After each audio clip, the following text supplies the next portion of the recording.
Here's a WEM Dominator, I think it's Mk3. These strips always fall off, which has the actual name of the model on it.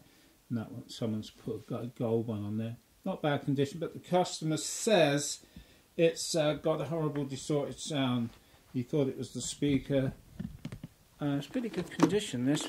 Made early 70s, no doubt. It's got a nice Celestion speaker. Oh yeah, there's a big tear in the speaker down there, look at that, big tear. Ooh, lots of cobwebs inside, so it'll be interesting. Take it apart, check out the circuit inside. Should be twin EL84, I assume. Hopefully no one's been messing around with the circuit. And I look at the speaker, have to be reconed, I expect. I've got another speaker anyway. So serial number on the back doesn't really give you much clue about when it was made, but it doesn't matter. CW74962.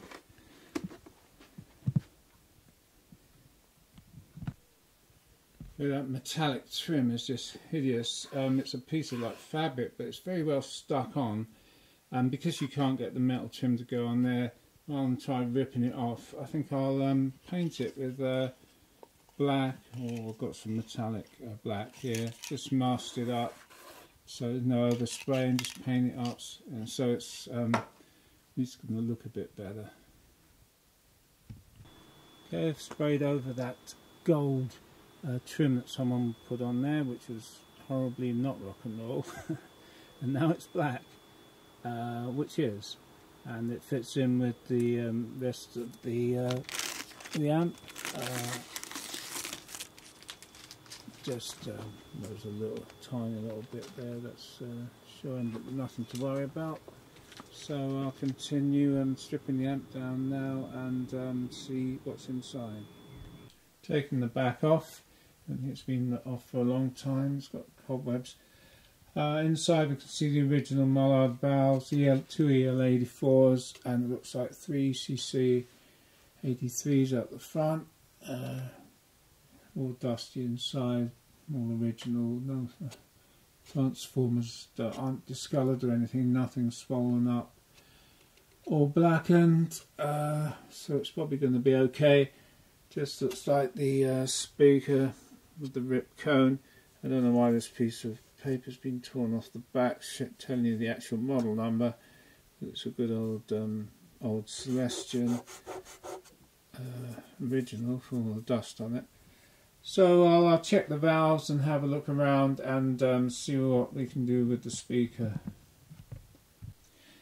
Now, this speaker had the identification ripped off the back, but now this nice site by bygonetones.com, it's got some information, because if you look on here, it's a T1417. Now that actually identifies exactly what the speaker is. Now, according to the information on the Bygone site, the T1417 is a 16 ohm speaker. It's a G12S, suited for smaller amplifiers. It says here,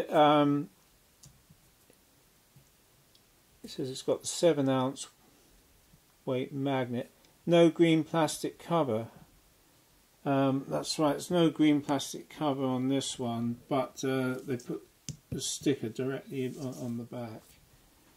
And down here there's some extra information about ceramic magnets. 12H, 12M, 12S, 12L. Now the 12H is the most powerful. It's got the heaviest magnet, which is by weight, will give you the strength. I like the 12H, I think it's a really good speaker. Next up was 12M, 12S and 12L. The 12S, I've never seen the 12L, but the 12S, I don't know why they chose the speaker. Maybe it was cheaper.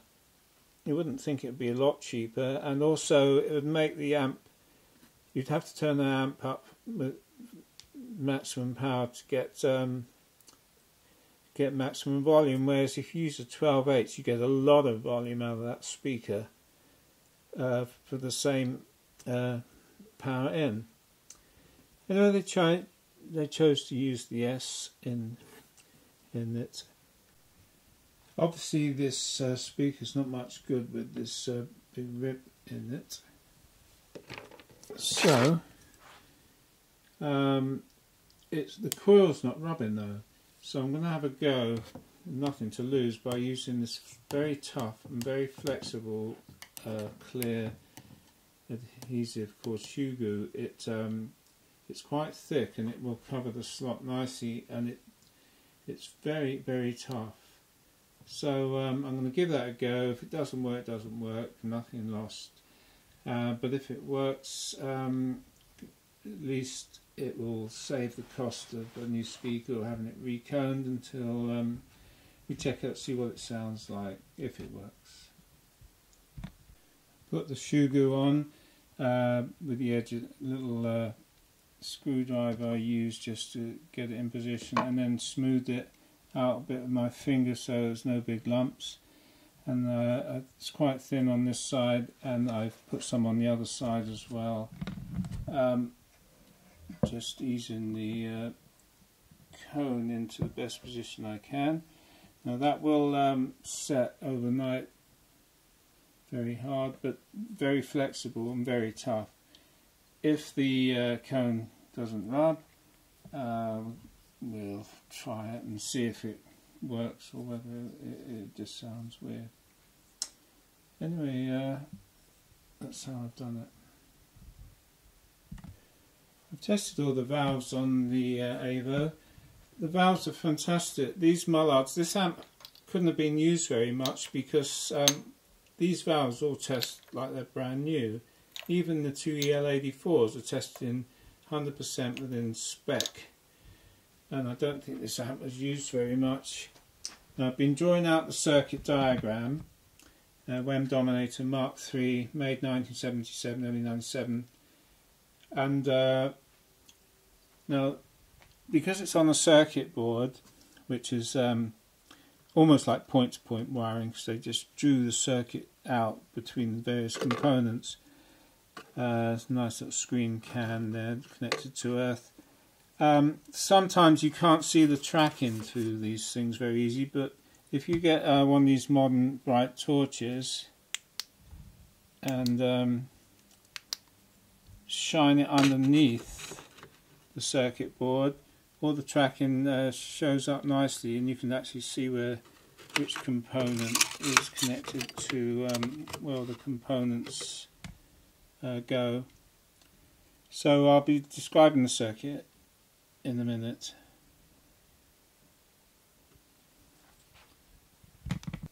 There's a date code on this capacitor which tells us it was made, the capacitor was dated 7636, so made 1976, week 36.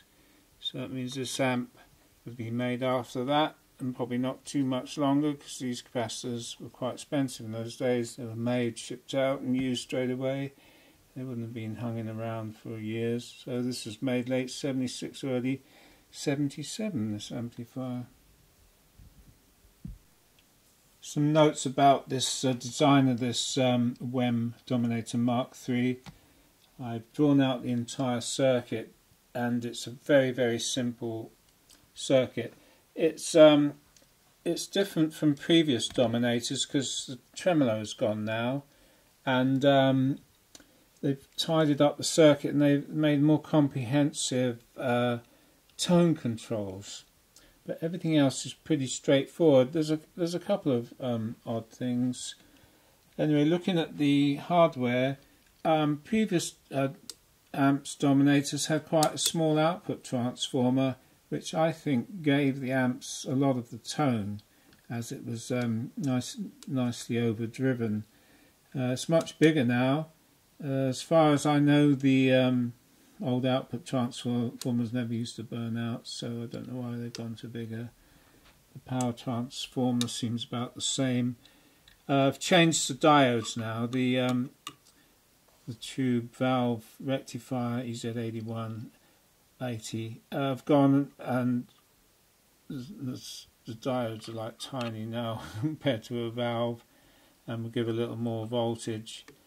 a nice quality smoothing capacitors, very nice cans for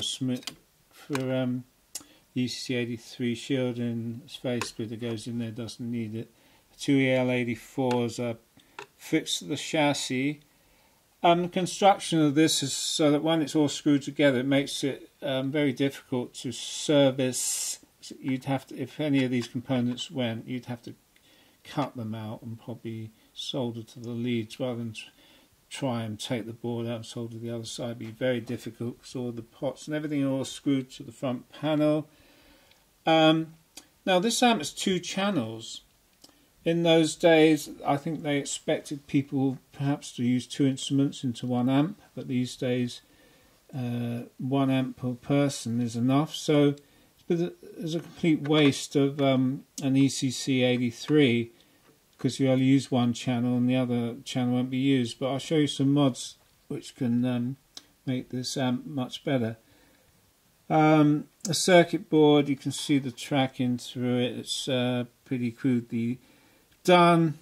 Some of the runs are quite long, which if you were doing it point to point, well, you would make it short as possible so you wouldn't get any capacitance or stray signals which might cause oscillations. And also the wires for the heaters, normally you bind them up nice and tight and keep them away from signal wires. They actually run with the signal wires, so the signal wires are in screened wires. I don't know if it's got any hum yet, I haven't actually turned it on. All the components are very good, nothing's going to need changing. Now there's also some rubber strips here which are underneath and on top, which means the chassis has got some flexibility from vibration. Whether or not that helped or not, I don't know, they obviously thought it did. But those rubber strips are still good on each side. Aluminium chassis. Now looking at the circuit, there's a bit of screen in there from the input socket, and a switch here which switches in a capacitor in and out on the circuit for boosting the treble. Now I'll just go over the circuit with you and explain a couple of things. Now the 2 channels are identical.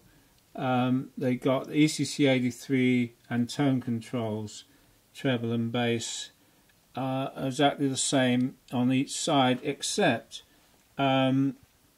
this one, which has the treble bright switch, which is a very typical thing that was done. You just switch in a small value capacitor across the volume control, so when the volume control is low, you get the treble comes through and it makes it much brighter. Of course, if the volume control's on maximum, it would have no effect whatsoever, but it is useful at lower volumes. Now, there's a 680 picofarad, but on these 2 input valves, they put 200 picofarads across the anodes. Now, this is the same as shunting frequencies to ground, as you could have had this to ground if you want, but now looking at the frequency of that, FO equals 1 over 2 pi RC, and it works out, if you want to calculate it yourself, 100k, 200 picos, about 8 kilohertz. Now they probably did that to stop radio interference. If you didn't have them and you turn this up high, treble and everything, you could pick up radio interference, especially on this amp. There's no grid stoppers at all, so it's going to be very sensitive, and especially to high frequencies. I've seen on other circuits that have been drawn a 56k or something in here, but this one doesn't have any. Now the channels are the same. Now there's a 1k5 here, 100k is pretty typical. Now that isn't in there at the moment, I'll talk about the mod in a minute.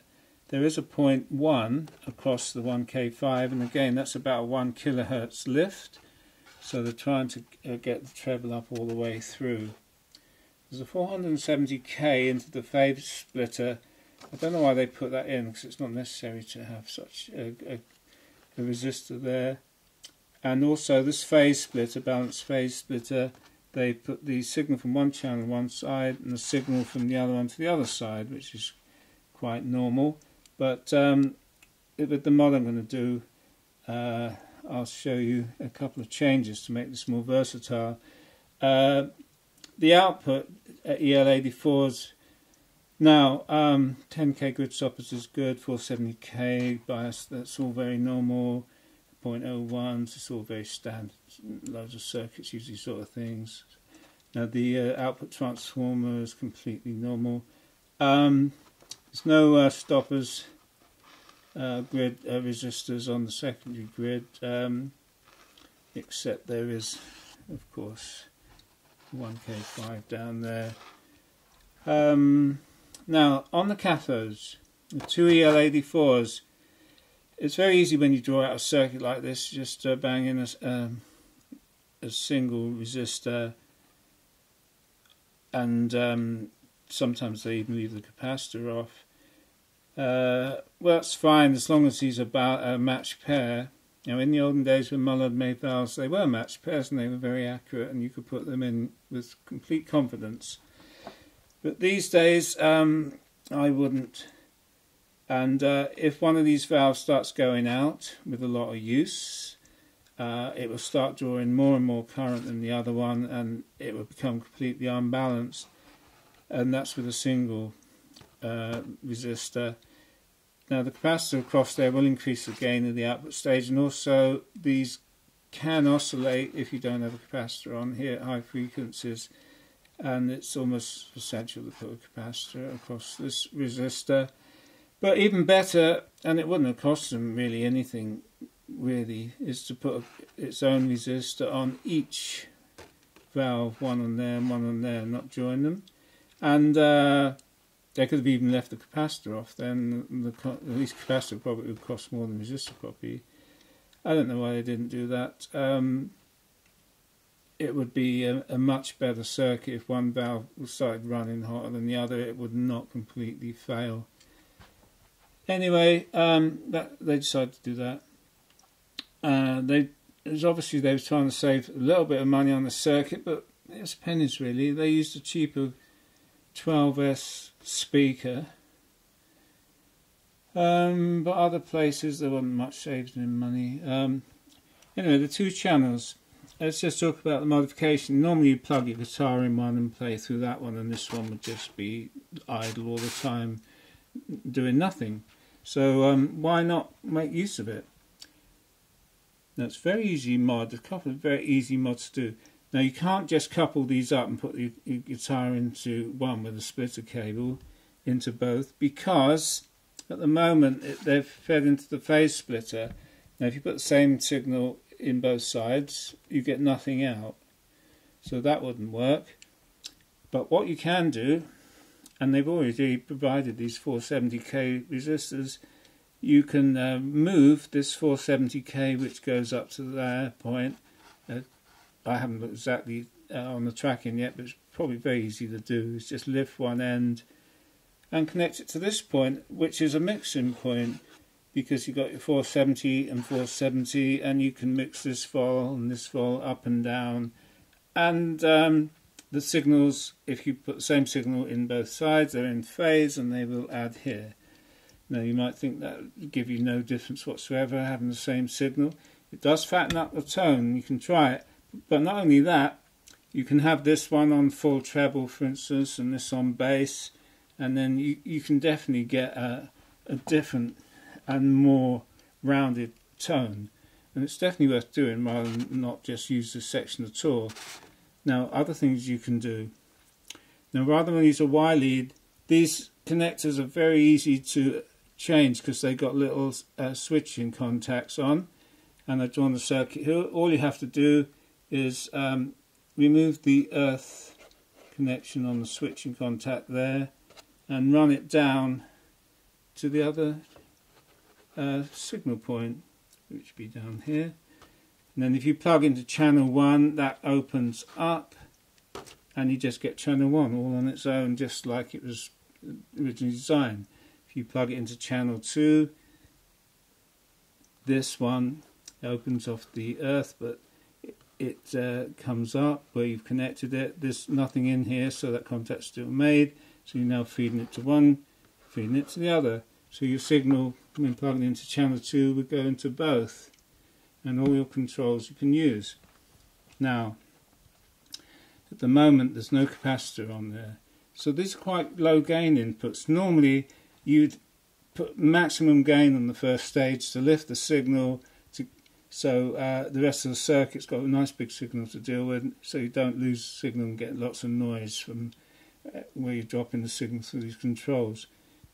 Maybe, I don't know, I haven't tried it, but maybe they thought there was enough gain, but that's not normal. Normally you have a capacitor across here, 10 microfarads. Sometimes they use much too big, like 50, 100, but you don't need one that big. 10's easy enough.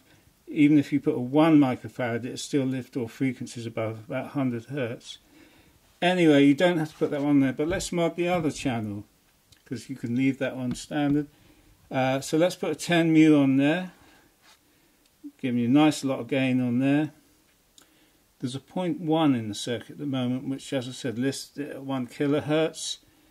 If you want, you could put another 10 mu on there and get loads more gain, and then mix it through here, and have your treble one and your very hard driven channel here, and mix them up. Also, if you want more gain, you can do the mod even on this one. So lots you can do to this, hardly any cost at all. I mean, if you don't buy these capacitors, then it's going to cost you nothing. Now, if you take the signal off of this phase splitter side, as I said, you're going to have to into there. If you leave this floating in the air, it can pick up noise, even some bit of signal. So it's normal to decouple it with about 0.1 capacitor, just so that it's not floating. Again, a mod that would take seconds to do and will not destroy any of the circuit or make it unstable. So lots to think about there. Now I'm going to put it back together. Now it's easier to do the mods while the whole thing's out, because once it's in I can't really do it. So I'll do the mods as well, and then repower it up and see what it all sounds like. I've connected up the amp after doing the mods to the circuit. I've actually put you've got down there, you've got the just in there's a 10 mu on the input, and then over here I decided to put a 1 microfarad just down there on channel 1. There's a capacitor there that decouples the phase inverter. I've taken off the connection down there and wired it. I couldn't get the capacitor out, so I had to put another capacitor around here to the mixing point, the 470k, and I've wired across an earth lead down to here. Where it's convenient, I just unsoldered that earth connection there in the pot. So all the mods have been done. Now put some voltages on. I've ramped it up on the Variac 235 volts about. It's got 310 volts on the B+, which is good, and then there's which is obviously on the circuit diagram is the first point here. 310, and then further down on the circuit here on this capacitor here we've got about 243 volts, which is good. On the phase splitter, on the base of the phase splitter in here, and across the 100 ohms down there you've got about 9 it's about 9.3, it's showing about 9.27 at the moment. Across the 100 ohm, which is there. So let's put about just right on. It was 9.3 volts when I measured it a minute ago. Anyway, I've done the mods. Now I haven't got the speaker in the cab connected at the moment. I've got an old Vox, lovely Vox Bulldog under there. Because in this space here it's got a lot of bass and it's humming a bit, I don't know if you can hear the hum, but it's 50 hertz, which means that's a heater hum. It's not a buzz from the rectified. I'm not surprised about the heater hum, because the heater wires are just randomly laced up round here, not twisted, and there was one either side of this here, that white one. You should never do a loop around the valve. It's like an inductance loop, so I've just pulled it around the other side. It didn't make any difference. Might have a go at getting rid of that hum. But by the way, on these two capacitors here, BY127s, they've got date codes on them as well, and they are 7637, so they were made in 1976 week 37, and the capacitor, the red one, was made 7636. So just goes to show they buy the components in, they use them pretty well straight away. It sounds great. I can't really play the guitar while I'm holding the video, so I'll do it in a minute. It sounds absolutely fantastic. The mod works. I can plug it in. I've got plugged it in at the moment in channel 2, but all the controls work just like I said they would, and you can get an absolutely amazing sound. These WEMs make a good sound. They do. I'm really happy with the sound they make. Right, as good as, I think, as good as any modern amp you can buy. Just a few notes on the circuit diagram. The phase splitter measures 60.8 volts across this 47K, which gives you about 1.3 milliamps, which is the same, and measures 62.1 across the 1K, so that's about 1.3 milliamps. And then if you work it out, I've measured 213 volts there, 211 volts there, 242 volts up there, and the current split through there, half each, and those figures come out almost exact. 42.6, 43.6 on the grids, just a tiny imbalance.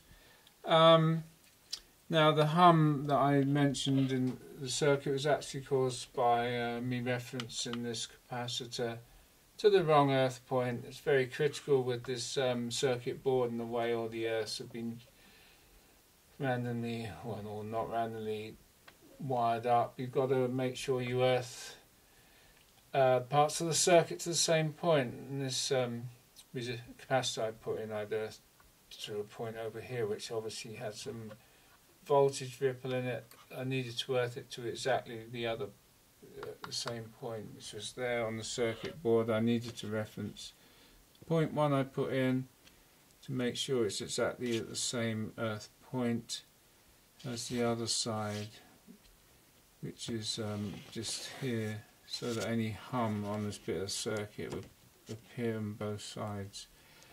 So I got rid of the hum. Okay, this is just this channel, this one turned down, volume, bass and treble set about medium, middle pick on the guitar.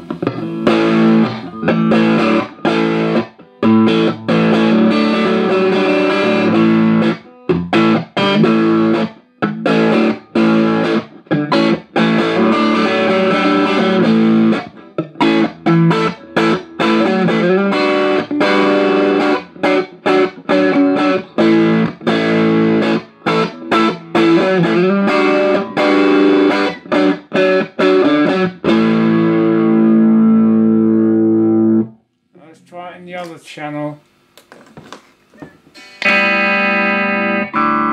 much brighter, so it takes some of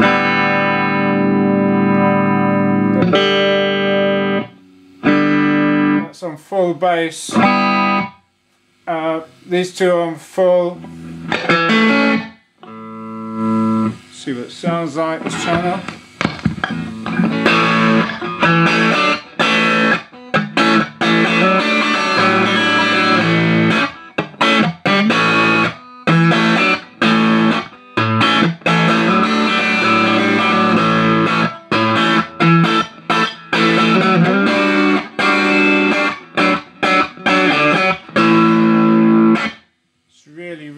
trebly. So put it in there. That's both of them on now.